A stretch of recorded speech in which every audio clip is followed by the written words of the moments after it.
Karibu katika episodi ya pili na ya mwisho. Mwamba Kain alikuwa amemkamata kibaka ambaye alikuwa amevamia chumbani kwa bidada Naga, na waliikuta mpaka bracelet ya bidada Naga kwa huyu jamaa ambaye ni Mwamba anafahamika kama Tong. Huyu jamaa ndio mwizi ambaye alikuwa amevamia siku ile. Sasa Mwamba amefanikiwa kumnasa. Swali la kwanza ambalo jamaa aliulizwa ni nani aliyekuwa amekutuma kwenda kumfanyia uwizi bidada ama kumwangamiza, lakini jamaa aliapa mpaka kwa Mungu wake akisema kwamba hakutumwa na mtu yoyote yule, bali jamaa alikuwa anatekeleza majukumu yake ya kawaida ya wizi ambayo anayafanyaga kila siku, ila kwa siku hiyo alikuwa ameingia katika chumba cha bidada Naga. Lakini mwizi aliongea jambo fulani la maana sana, akasema niliweza kumwona mke wa chifu wa kijiji akiwa anatokea chumbani kwa baba yake na bidada Naga usiku. Na haraka sana Mwamba Kain mpelelezi akawa anawaza kwamba isije ikawa bidada Naga aliweza kuwafuma wawili hawa wakiwa na chiti, labda ndio maana wakaweza kumuua, na kama sio kumuua bidada basi huenda walikuwa wamemtimua mbali kabisa na hiki kijiji. Sasa hawajui bado, kumbuka kwamba Mwamba bado yuko kufanya upelelezi. Kain akasema sasa upelelezi wake utahamia kwa mke wa chifu wa kijiji, huyo lazima atakuwa na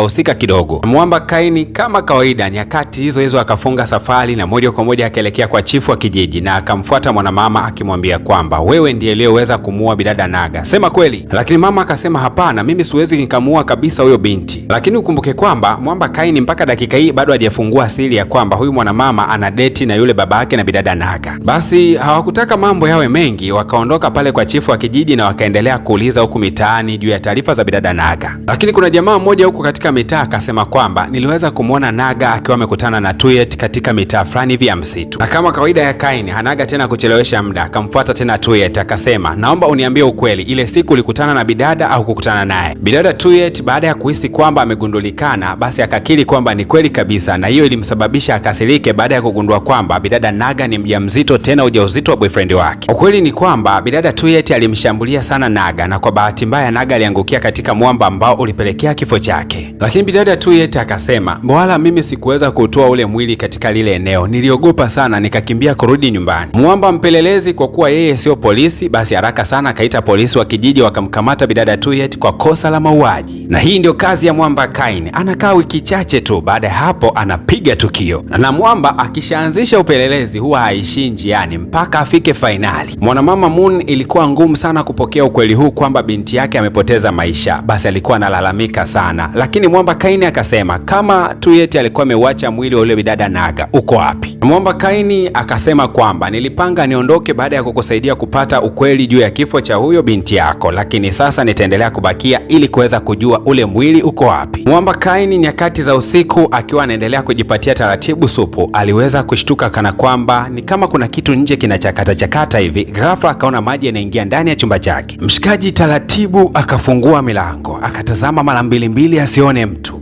Humu ndani kuna nini leo? Mwamba akafuata mpaka katika eneo la dirisha hola, lakini katika dakika za kuhesabu hakuamini macho yake. Kulikuwa na kiumbe hatari sana mbele yake, na kumbe stori za kwamba kuna kiumbe wa majini ambaye anakulaga miili na huwa anatoa kichwa nje alikuwepo kweli. Tena alikuja na mwili wa bidada Naga akiwa ameshika kichwa chake, anaendelea kukitafuna mbele ya mtaalamu. Domo kubwa kajaba, yani dude ni kwamba likifungua mdomo hata kichwa chako lina meza. Mtaalamu alipiga kelele, mama we nakufa. Ghafla tu kuna walinzi wakawa wamefika hapa ndani, wakasema mtaalamu wa upanga, unakufa, kuna shida gani kwani? Na katika sekunde hizo hizo yule kiumbe akawa ametoweka. Mwamba aliamini hili ni tukio la kweli kabisa, na hii haikuwa ndoto, amemuona kiumbe huyu. Sasa Mwamba Kain akasema upelelezi kuanzia sasa uanze, kutaka kujua uwepo wa shetani. Je, yupo kweli ama hayupo? Kwa sababu hii imenitisha sana, nimemuona kwa macho yangu. Hata mimi DJ Po nimeweza kumuona huyo shetani. Domo kajaba. Mwamba Kain usingizi aliupata sasa moja kwa moja mpaka library ya kijiji, na hapo akaanza kusoma historia nzima. Historia inaturudisha nyuma kidogo miaka 30 iliyoweza kupita. Kulikuwa na watu 14 ambao walikuwa wameshtakiwa kwa kuweza kukisaliti kijiji, na bila hata kuwasomea mashtaka wale watu wakapewa hukumu ya moja kwa moja kuuliwa, na kisha miili yao ikatupwa katika ule mto. Sasa ikadhariwa imani ya kwamba wale watu ambao walikuwa wameuliwa bila hata kusikilizwa waliungana nafsi zao na wakatengeneza kiumbe huyo ambaye kila wakati alikuwa anaua na kijiji. Lakini mwamba Cain akauliza, kama hiyo stori imetokea miaka 30 iliyoweza kupita, kwa nini haya matukio yanafanyika miaka 10, 5 mpaka sasa hivi? Kwa nini miaka 20 iliweza kupita kulikuwa na ukimya wa muda mrefu? Kwa nini iibuke sasa hivi? Lakini mganga wa kijiji akawa anamtisha mwamba Cain akisema kwamba kama ukiendelea kuchimba undani wa huyo kiumbe, basi huenda atakuja kukusumbua ama ataamisha mawindo yake na kuanza kukuwinda wewe. Lakini huku upande wa pili katika uongozi wa kijiji, yani kwa chifu, mke wake alikuwa akimuomba sana mme wake afanye jambo ili kuweza kumtoa binti yake huko katika magereza. Lakini mzee chifu akasema, siwezi nikahusika kwa chochote kile kitakachohusu eti kumtoa binti aliyefanya mauaji kwa makusudi. Acha sheria zifuate mkondo wake, na si tu kwa sababu eti ni mtoto wa kiongozi ndio asamehewe. Hapana, chief hakutaka kabisa kuendelea kusikiliza utumbo huo, akaondoka zake. Hasa bwana, mfanyakazi wa karibu kabisa wa mke wa yule chifu alikuja katika maeneo haya. Kumbe mke wa chifu alimpaga pesa huyu jamaa na akamwagiza kwenda kumuua Naga, lakini hakuwahi kumuua. Na kumbe ni kweli kabisa, mke wa chifu alitakaga kumuua Naga. Sasa hebu turudi nyuma kidogo. Ile siku ambapo Tuyet alikuwa akimpiga Naga, akampiga mpaka kaanguka chini, huyu mfanyakazi wa karibu wa mke wa chifu alitoaga taarifa, kwa sababu tukio zima aliliona, akamfikishia taarifa mke wa chifu. Lakini mke wa chifu kwake ikawa kama fursa, akasema huu ndo wakati sahihi kummaliza kabisa huyo bidada ambaye amezimia. Haraka haraka akamwagiza mfanyakazi wake atafute muuaji, na muuaji hakuwa mwingine bali ni yule kibaka ambaye mwizi anafahamika kama Tong. Akamwambia amuue bidada. Hasa mbadala wa mwamba kwenda kumuua bidada, yeye akapataga wazo jingine zuri sana. Kwanza akamuiba bidada, alafu akamuhifadhi katika sehemu fulani vya maficho, na akasema kwamba hapa ndakuwa napiga pesa za mke wa chifu kila siku. Na kwa kuwa ukweli mzima walishaupata, mwamba Kian moja kwa moja akaanza kumfuatilia mwamba Tong. Anaamini akimfuatilia vizuri huyu mtu atakwenda kuonesha ni wapi Naga aliko. Kwa hiyo kuna uwezekano mama kijacho wa watu watakupo yuko hai, labda ngoja tuendelee kufuatilia. Mishale ya usiku sana, mke wa chifu alikuwa katika maeneo ya maficho na mwamba Tong, na Tong akasema kama usiponiongeza pesa basi ndakuja kumleta bidada akiwa hai, na kila mtu atakwenda kujua ukweli wako wote. Sidhani kama wanakijiji watakubali kuendelea kuishi na wewe. Na wakiwa katika hayo maeneo ya mapango, mwamba Kian alikuwa anashuhudia kila kitu na anasikia hayo maongezi, kwa sababu aliwavizia na aligundua wapi walipo. Lakini Tong alishashtuka kwamba huyu madam ni kama alikuwa amekuja na huyu mfanyakazi wake, na alimwagiza huyu mfanyakazi kwa kisha anamuua Tong, kwa sababu ni kwamba mwamba anamhitaji pesa mingi. Hasa kwa kuwa Tong naye ni muuaji, alielewa kila kitu haraka sana, akawa amemuai huyu msaidizi wa mama ambaye alikuwa amezuga kana kwamba anampatia pesa, kumbe alikuwa anataka kumuua. Mwamba akasema nilijua tu na mpango wa kutaka kuniangamiza na sasa nimekuai. Lakini mwanamama akasema nilikulipa pesa mingi sana, naomba hicho kisu nikamuue bidada Naga kwa mikono yangu ili basi tumalizane. Basi mwamba Tong, kwa kuwa kulikuwa kuna mlungula kidogo wa fedha, basi moja kwa moja akawa amekubali. Mwanamama akatia pesa kama zote na vipande vya dhahabu. Sasa ndio wakawa wanaelekea katika chumba ambacho bidada Naga yupo, ili lengo aweze kumuua na mwanamama aweze kuishi kwa amani. Wakaingia katika chumba ambacho mama kijacho Naga alikuwa amelala, wakamnyenyua pale na wakamwambia kuwa tuambatane katika maeneo ya msitu. Bidada alikuwa akiogopa sana, lakini wakati huo wanazidi kumfuatilia tu akina Kian. Na kama kawaida ya mtaalamu Kian, pindi tu alipotaka kumuua bidada, mwamba aliweza kujitokeza. Sasa si unajua tena mwamba ni mtaalamu wa upanga, alibonda upanga vibaya mno. Japokuwa naye mwamba Tong hakuwa mzembe, huu upanga ulikuwa unapigwa vibaya sana, yani kila mmoja alikuwa yuko vizuri. Lakini mwamba Kian akaibuka kidedea, japokuwa alikuwa amejeruhiwa kiasi. Ila huko upande wa pili pia, upande wa kina mama na wenyewe walikuwa wanaendelea kuzichapa. Moon aliendelea kupambana kadri anavyoweza. Na kesho yake mapema na alfajiri wa babe wakawa wanaingia mjini. Bidada Naga yuko salama kabisa, analejeshwa mjini. Baba kijacho angalau siku ya leo akapata ujasiri wa kwenda kumkumbatia mama kijacho wake bana. Lakini kwa upande wa mwamba Kian, kwanza kwa sababu yeye ni mgeni katika hiki kijiji na kitendo cha kuweza kumuua mtu ni kosa kisheria, naye kesi yake ikawe na muhusu. Mashtaka ya kijiji yakaamua mwamba Kian aweze kutoweka kabisa katika hiki kijiji, na mwamba akimalizaga uchunguzi wake huwa hanaga noma kabisa, anaondoka kwa amani. Lakini jamaa akataka kubakia kidogo angalau afanye uchunguzi kuhusiana na huyo shetani ambaye inaaminika kwamba yuko katika mto. Na bidada Moon akasema kwamba hivi unajua kwamba wewe ile siku haukumweza kumuona shetani, bali nilikuwa nimekuwekea kilevi fulani katika kinywaji chako.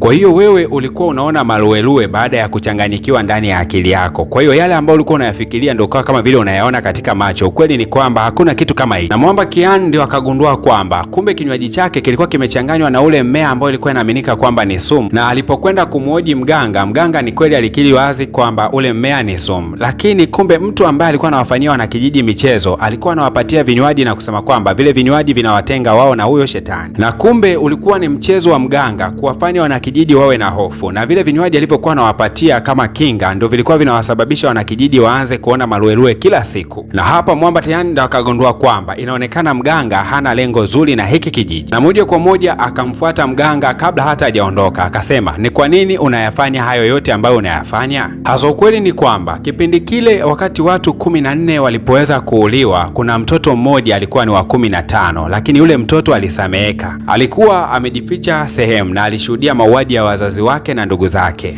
na kutokea siku hiyo huyo mtoto aliapa kuja kulipa kisasi, na huyo mtoto alipokuja kukua ndio huyu mganga. Huyo Mwamba alikujaga kuomba kazi kama mganga katika hiki kijiji na wakampokea, na ndiye akaanza kuwapatia madawa ya kuwachanganya kabisa kiakili, na kila wakati wakaanza kuamini kwamba walifanyaga kosa kuwaua wale watu 14, na mheshimiwa mganga alikuwa anaweza kuwaua maadui zake wote. Na baada ya hapo mganga anaendesha ibada ya maziko akisema kwamba hiki ni kisasi kinachofanywa na wale watu 14 waliokuwa wameuliwa miaka ya zamani 30 iliyoweza kupita. Na Mwamba Kian baada ya kujua ukweli, moja kwa moja akiwa ameambatana na askari wa kijiji wakatimba katika nyumba ya mganga. Ilikuwa ni too late, kwani mganga kitambo kirefu alikuwa ameondoka. Mwamba Kian mzee wa upelelezi, na hapa ndo akagundua kwamba hakukuwa na kiumbe chochote cha ajabu, bali ilikuwa ni kisasi cha mauaji yaliyofanyika miaka mingi iliyoweza kupita, na mganga aliondoka. PVP Media Plus tunarudisha shukrani zetu za dhati kwa wewe ambaye umegusa alama ya kusubscribe. Tunakupenda sana, naendelea kubakia kwa familia yetu, kwani kila siku tunaachia kazi juu ya kazi. Lakini pia kwa wale wapenzi wa movies zilizoweza kutafsiriwa na madj wakali kabisa kutokea nchini Tanzania kama DJ Mark, DJ Black, kila siku tunatuma movie 2 ndani ya group letu la WhatsApp, ambapo utajiunga kwa mtoni wa shilingi 5,000 tu na utaenjoy burudani kwa kipindi cha mwezi mzima. Karibuni sana. Hii ni PVP Media Plus.